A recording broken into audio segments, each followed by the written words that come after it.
Hola, buenas tardes, queridos compañeros y docentes presentes. Hoy les vengo a hablar sobre el síndrome de Guillain-Barré.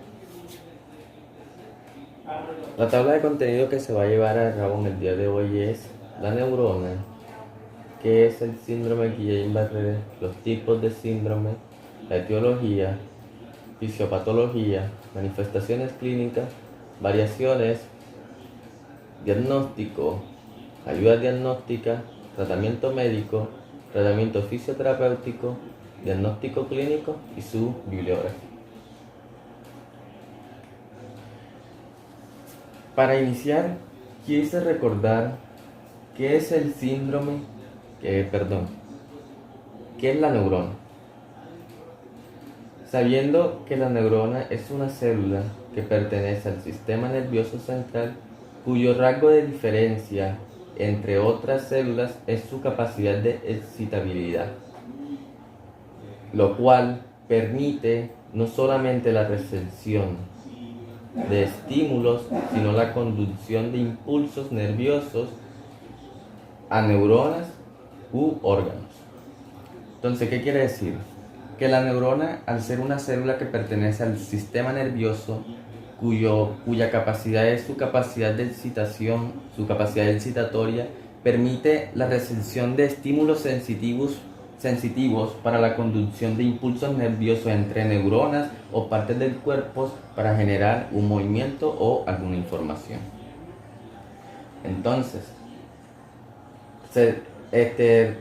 recalcando lo que dice allá, las funciones de la neurona son recibir señales o información, integrar esas señales para determinar si la información debe o no ser transmitida, comunicar señales a células blanco, en este caso músculos, glándulas u otras neuronas propiamente dicho.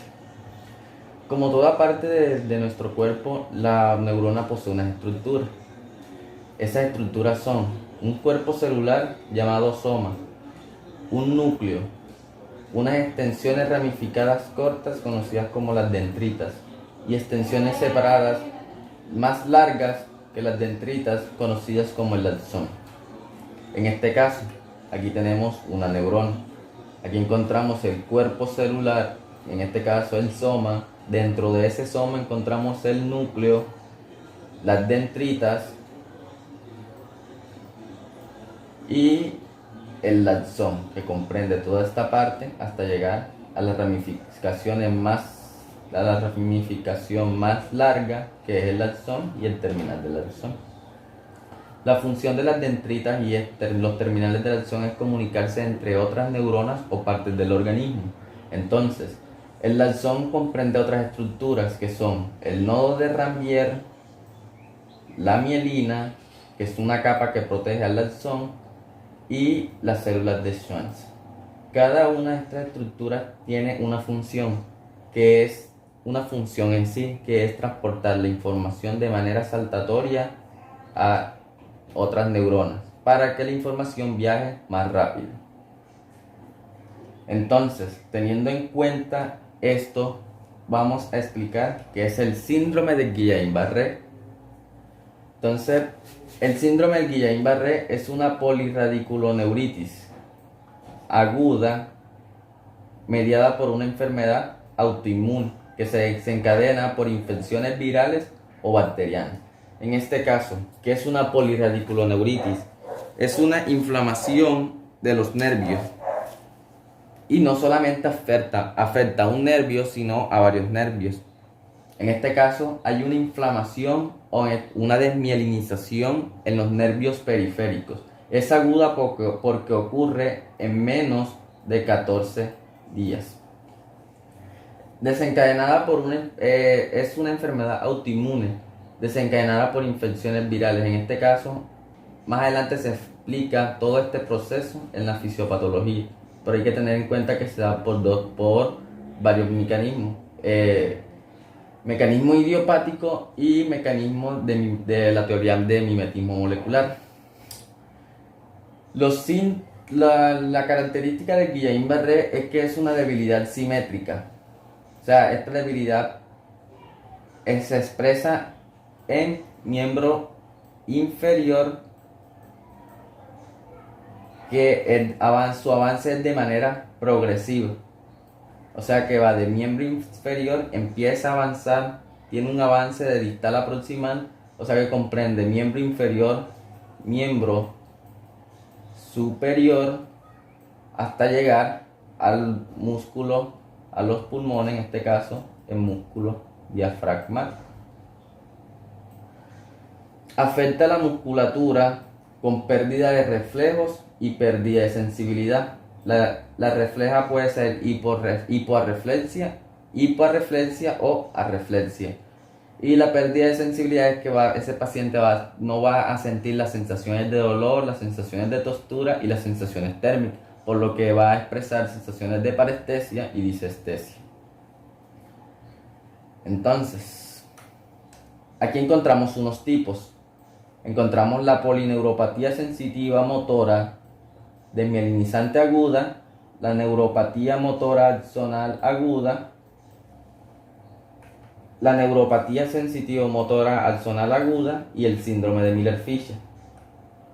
En la polineuropatía sensitivo-motora desmielinizante aguda es la más frecuente de todas, pero estudios demuestran que demuestran que la desmielinización está mediada por macrófagos e infiltrados de linfocitos T. Esta es la más común, este es el tipo de síndrome el tipo que es más frecuente en el síndrome de Guillain-Barré, por lo que como está mediada por macrófagos e infiltrados de estos linfocitos, va a haber una desmielinización total una desmielinización y un daño en la neurona, en el nervio, en los nervios periféricos. Ahora, la neuropatía motora axonal aguda es una lesión que involucra los terminales nerviosos, en este caso el axón. Está mediada por macrófagos con bloqueo en los canales iónicos. La infiltración está infiltrada por linfocitos y esta infiltración es escasa o nula. Está asociada también por infecciones de Campylobacter jejuni. Es una infección de cuadro clínico diarreico, en este caso una infección gastrointestinal.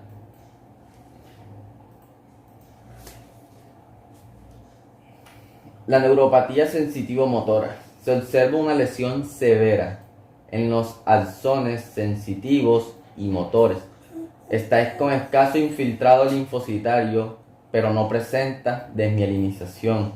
Los cambios se extienden a porciones proximales de las raíces nerviosas y se relaciona con un inicio fulminante con déficit sensitivo. O sea, en este caso, al ser una lesión severa que afecta a los axones sensitivos y a los motores, pero que no tienen, que ese con escaso infiltrado linfocitario, pero se da por actividad autoinmune, no va a haber presencia de mielinización, sino que va a haber una destrucción en el axón, lo que afecta a las raíces nerviosas y aparece de manera fulminante. Los déficits de sensibilidad van a ser increíbles, o sea, ese paciente va a sentir un severo dolor y a la palpación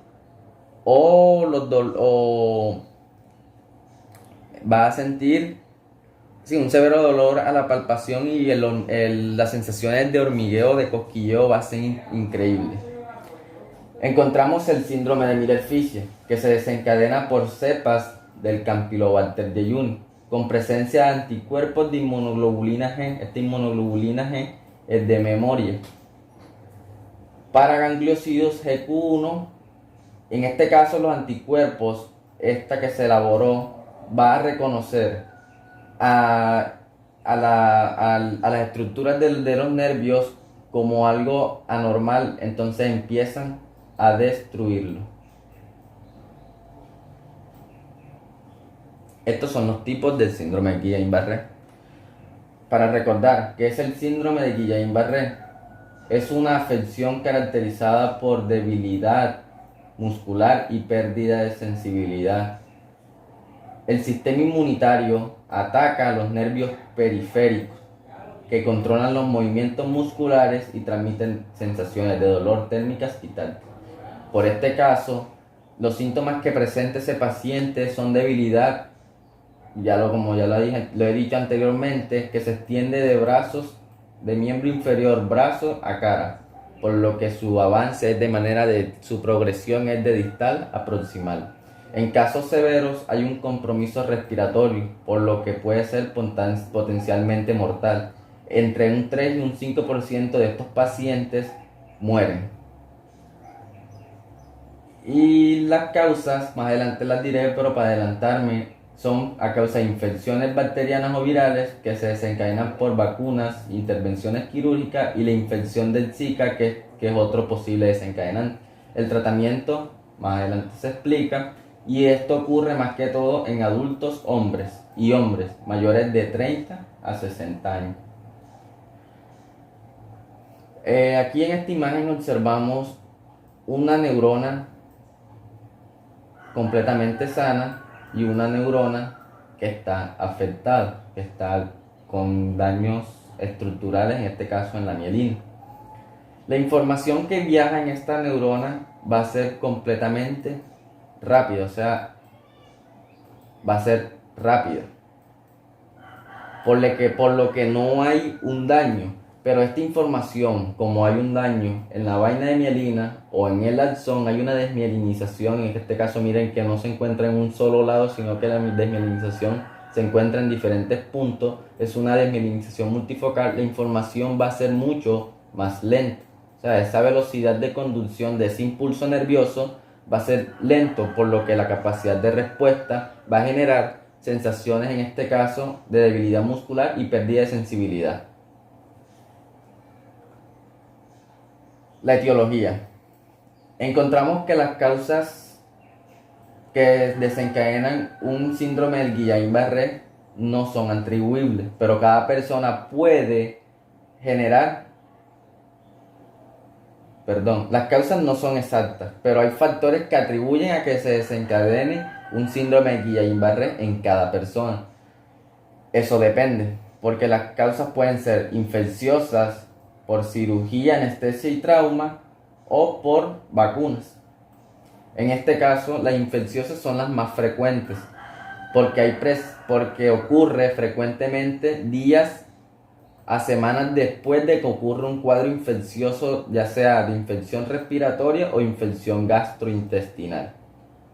En este caso, los microorganismos que median ese proceso son el Campylobacter jejuni, el citomegalovirus, Epstein-Barr, influenza A, parainfluenza, varicela zoster, la adenovirus, la rabia, la rubiola, el sarampión, la parotiditis, la hepatitis, el VIH, pero que es muy raro que se presente, y el micoplasma, la influenza y la brucela.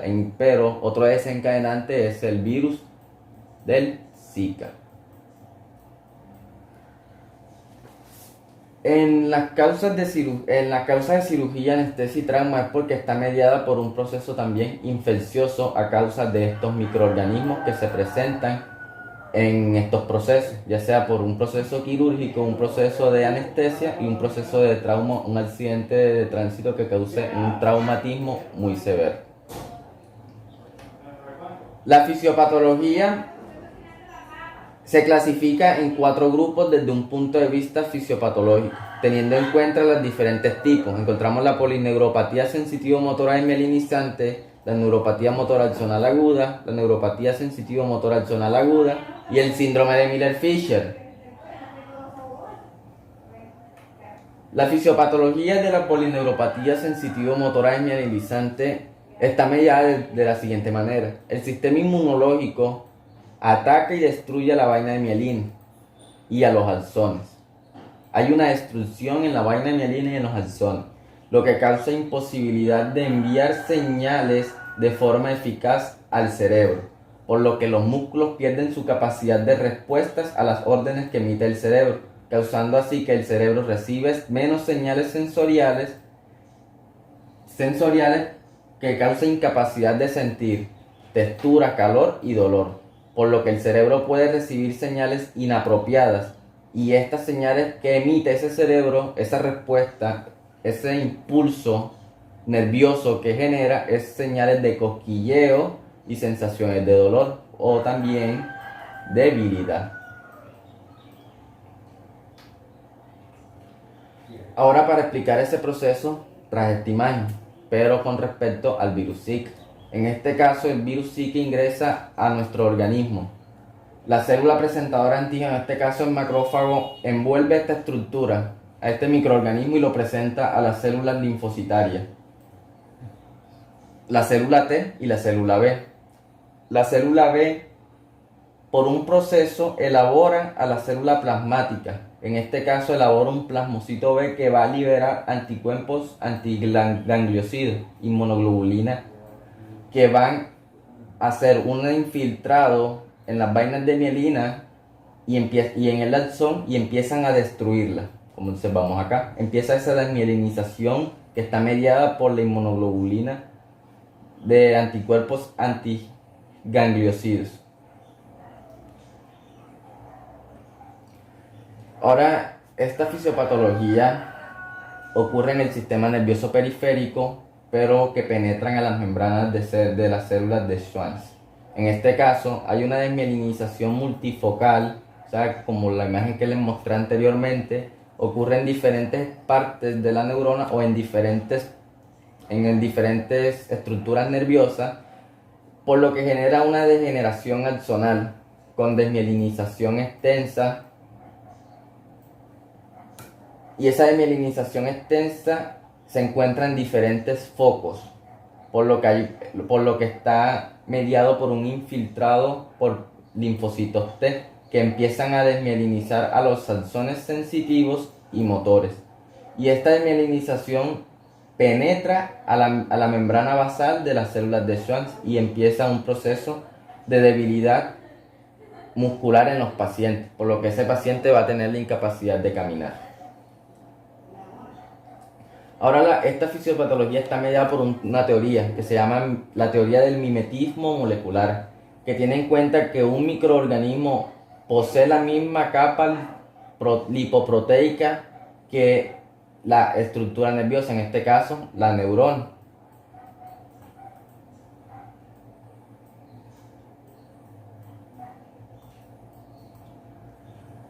Entonces, la teoría del mimetismo molecular expresa que un agente infeccioso ingresa a nuestro organismo produciendo autoanticuerpos que empiezan a destruir a los gangliosidos.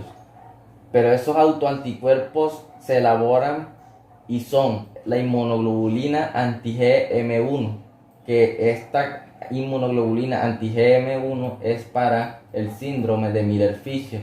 Entonces empieza ese ataque de autoanticuerpos, por lo que empiezan a atacar a los nervios, un proceso autoinmune en los nervios, empiezan a destruirlo y lo que empieza a destruir son los nodos de Ranvier. Cuando ocurre ese daño en los nodos de Ranvier, la capacidad que envían y esa información que se encuentra en los canales iónicos va a ser baja, porque ocurre un bloqueo.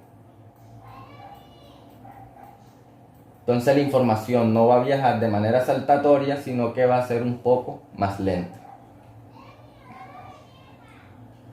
Traje esta imagen para explicar ese proceso. Encontramos los microorganismos. Y aquí encontramos los microorganismos como el Campylobacter jejuni, Epstein-Barr y el citomegalovirus.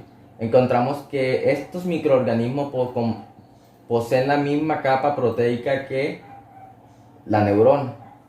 Entonces ingresa ese microorganismo y el macrófago lo envuelve. Este macrófago elabora un linfocito CD4 y este linfocito CD4 crea un T helper 2, por lo que este T helper 2 por medio de las interleucinas 3, interleucina 4 y las interleucinas L5, interleucina 10 crean un linfocito B. Este linfocito B es inmaduro, por lo que este linfocito B elabora un plasmocito que ya se considera linfocito B maduro. Entonces este plasmocito crea inmunoglobulina de memoria. Ahora, en este proceso es lo que se reconoce como la teoría del mimetismo molecular. Reconoce la capa lipoproteica de este microorganismo, como es de memoria, él recuerda que la capa lipoproteica que posee la esfingomelina es igual a la que posee estos microorganismos. Entonces empiezan a destruir a la esfingomielina y a las terminales nerviosas y a los nodos de Ranvier, por lo que ocurre un bloqueo en la entrada en los canales iónicos y no permite la entrada de sodio, y es lo que se considera que la información que va a viajar de una neurona a otra hasta llegar al cerebro va a ser un poco más lenta, porque como sabemos, la información que viaja entre neuronas en las neuronas es de manera saltatoria, o sea que es rápida. Entonces la información va a ser lenta porque hay ese bloqueo y esa destrucción del mielinizante. Aquí traje esta otra imagen. Un lipopoligosacárido, esta es la capa proteica de este microorganismo y es igual a la que se encuentra en la neurona. Entonces la célula, el macrófago libera una célula linfocitaria, en este caso un T helper. Este T helper crea un plasmocito B maduro y este plasmocito B libera anticuerpos, en este caso inmunoglobulina de memoria. Como esta inmunoglobulina reconoce que esta capa proteica que posee este microorganismo es igual, entonces empieza a destruirlo a la neurona, causando así que ese paciente, la información que viaje va a ser lenta, por lo que el músculo pierde su capacidad de sentir textura y pierde debilidad y empieza a sentirse débil, y es lo que causa incapacidad. Causa la debilidad y causa la ataxia. Entonces ese paciente es lo que se considera como síndrome de Guillain-Barré. Ahora encontramos unas variantes clínicas, en este caso el síndrome de Miller-Fisher, que se considera por la aparición de una triada, una oftalmoplegia, hipo o arreflexia, ataxia y temblor. ¿Qué es una oftalmoplegia? Es un trastorno del sistema oculomotor, o sea que se afectan los pares craneales, que ese paciente va a tener incapacidad para mover el globo ocular, por lo que los daños que se encuentran en las estructuras de los pares craneales están presentes en el par craneal sexto, el abducente, el par craneal tercero, el oculomotor, y el par craneal 4, el patético. Encontramos que también tiene hipo o arreflexia. Esa hipo o arreflexia es disminución o ausencia de los reflejos osteotendinosos. Encontramos ataxia, que es un deterioro en el equilibrio de los pacientes, con lo que causa incapacidad para hacer movimientos coordinados, y también va a presentar temblor. Encontramos la neuropatía sensitivo aguda, que se caracteriza por la pérdida de sensibilidad, arreflexia, ausencia de los reflejos osteotendinosos, hiperproteinorraquía, que la hiperproteinorraquía es el aumento de las proteínas presentes en el líquido cefalorraquídeo. Hay una disminución de la velocidad de conducción de los impulsos nerviosos. Las manifestaciones clínicas. El paciente que presenta síndrome de Guillain-Barré va a tener las siguientes manifestaciones clínicas, pero esas manifestaciones empiezan a ser presentes después de los 12 semanas, menor a 12 semanas, que inicialmente genera parestesias y debilidades. Empieza en los miembros inferiores de distal a proximal, o sea que es una debilidad que es ascendente, que puede comprometer tanto al miembro superior, tronco, y a la musculatura facial y orofaringe. Cuando hay un compromiso ya un poco más severo, el compromiso ya es respiratorio, que requiere de manejo de cuidado crítico en UCI.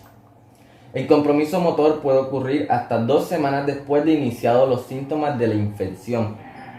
O sea que las manifestaciones empiezan a ser claras cuando ocurren los síntomas de infección. 2 semanas después de que ocurre la infección es que el paciente va a empezar a sentir parestesias y debilidades distales en miembro inferior, por lo que 4 semanas después, en un 90%, es que se expresan claramente esas manifestaciones clínicas.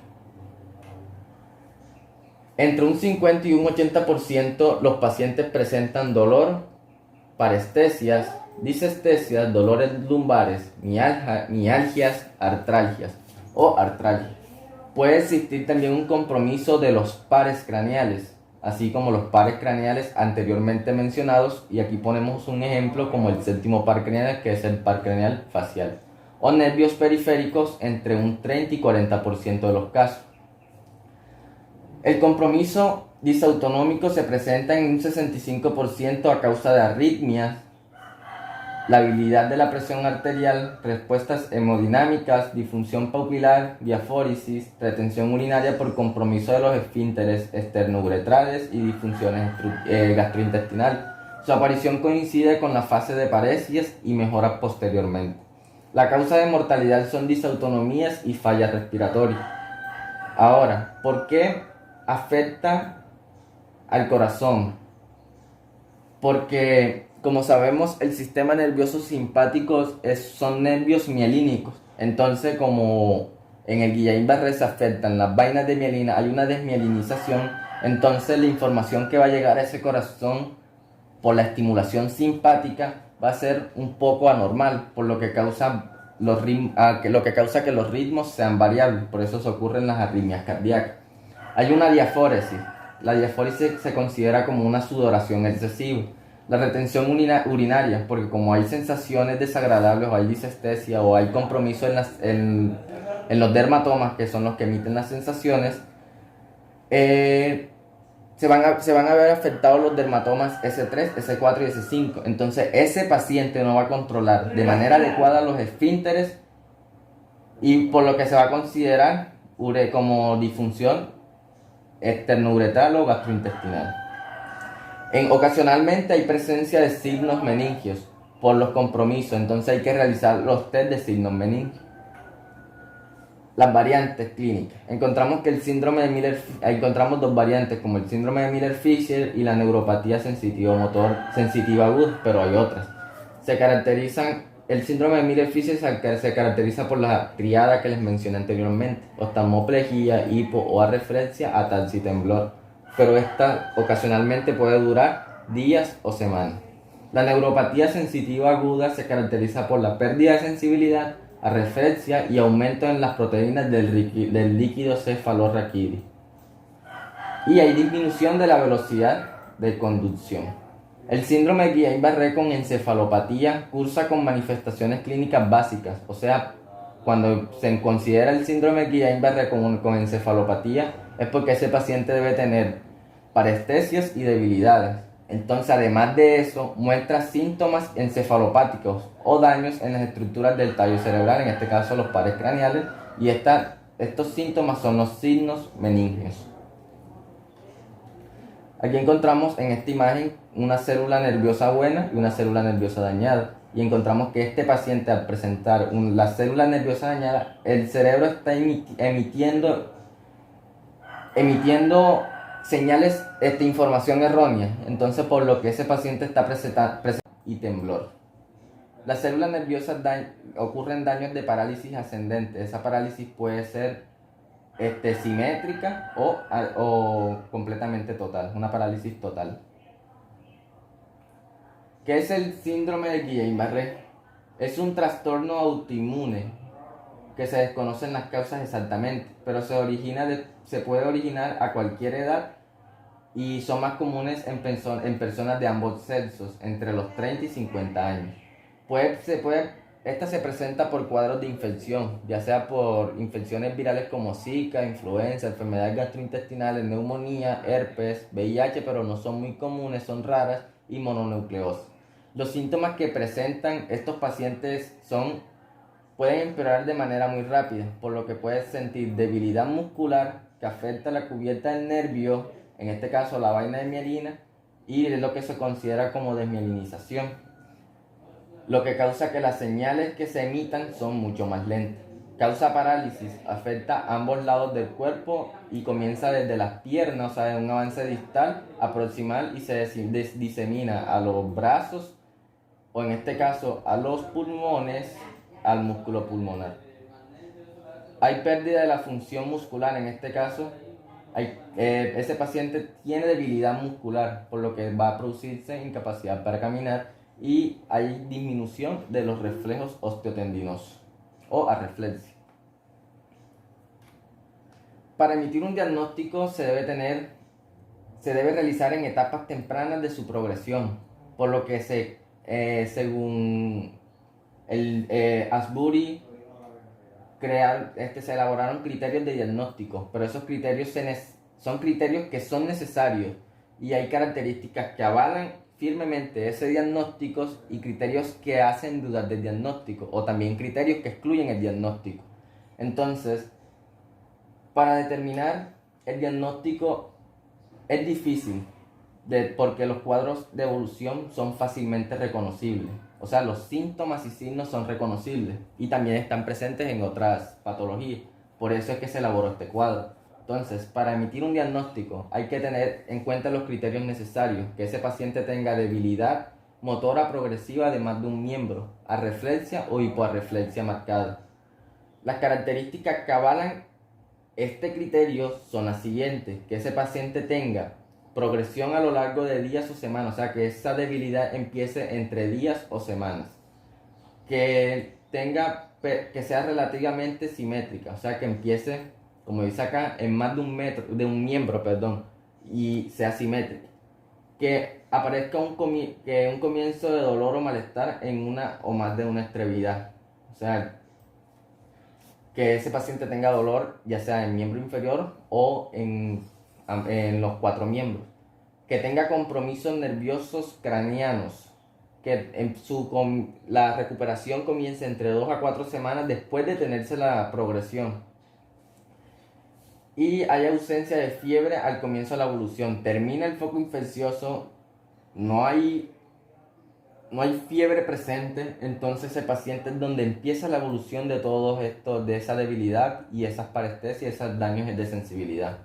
Entonces, también tenemos que tener en cuenta realizar un examen para determinar si las proteínas presentes en el líquido cefalorraquídeo estén aumentadas, disminuidas o normales. Debemos realizar un electrodiagnóstico anormal para ver la conducción la conducción nerviosa. Los criterios que hacen dudar es que ese nivel sensitivo esté aumentado, porque como sabemos, que haya ausencia o que ese nivel sensitivo esté normal, que la simetría esté marcada y persistente, que la difusión vesical o intestinal esté persistente, que se encuentre más de 50 células proteicas en el líquido cefalorraquídeo y que haya presencia de la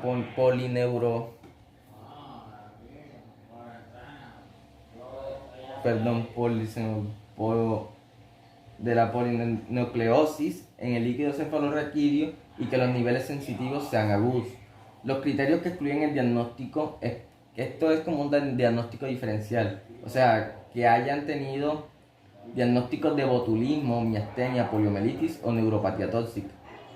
Entonces el metabolismo anormal es por porfiria y difteria reciente, y esto es lo que considera Asbury en 1990. Ahora, para detectar el diagnóstico utilizamos estas ayudas, que son exámenes.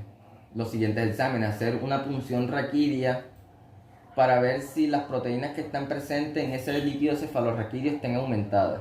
Realizar un electrocardiograma, para verificar la actividad eléctrica en el corazón, y realizar una función pulmonar para medir la respiración y que también están funcionando los pulmones, en este caso una espirometría. Debemos realizar la prueba de velocidad de conducción nerviosa para evaluar qué tan rápido se mueven las señales eléctricas de un nervio a otro, qué tan buena es la sinapsis, de qué tan buenos son los impulsos, y la electromiografía, evaluar la actividad eléctrica en los músculos. El tratamiento médico: una vez que se sospeche clínicamente que el paciente tiene diagnóstico de síndrome de Guillain-Barré, teniendo en cuenta todos los criterios y las características, debe entrar estrictamente a hospitalización con una vigilancia médica con cuidados de sostén, reconociendo así las complicaciones de ese paciente y que ponen en riesgo la vida del paciente. Entonces se deben realizar el siguiente tratamiento: intercambio de plasma, realizar una plasmaféresis, que la plasmaféresis ayuda liberando el plasma de ciertos anticuerpos que contribuyen al ataque del sistema inmunitario de los nervios periféricos.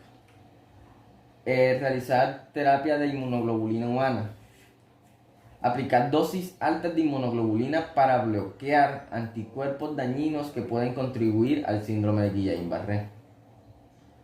Ahora, el tratamiento fisioterapéutico es dependiendo la sintomatología, o sea, teniendo en cuenta que ese paciente tenga compromisos respiratorios, se realizan cuidados respiratorios, vigilando así la función respiratoria, teniendo en cuenta la capacidad vital, volumen total y realizando gasometrías, evaluando la radiología y realizando terapias respiratorias.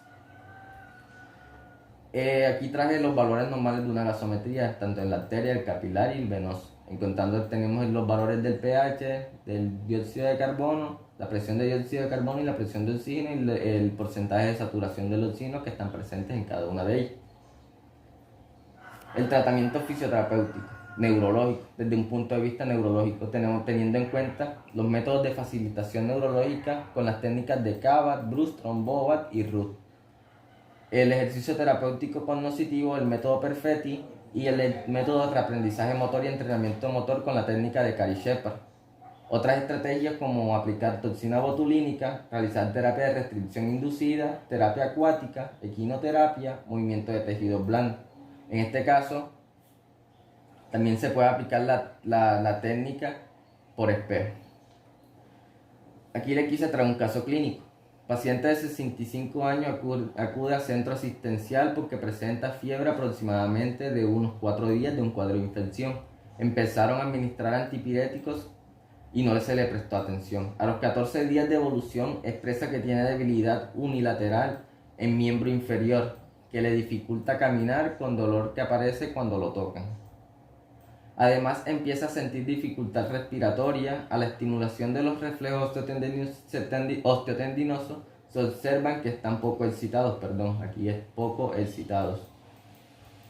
por lo que puede tener arreflexia o hipoarreflexia.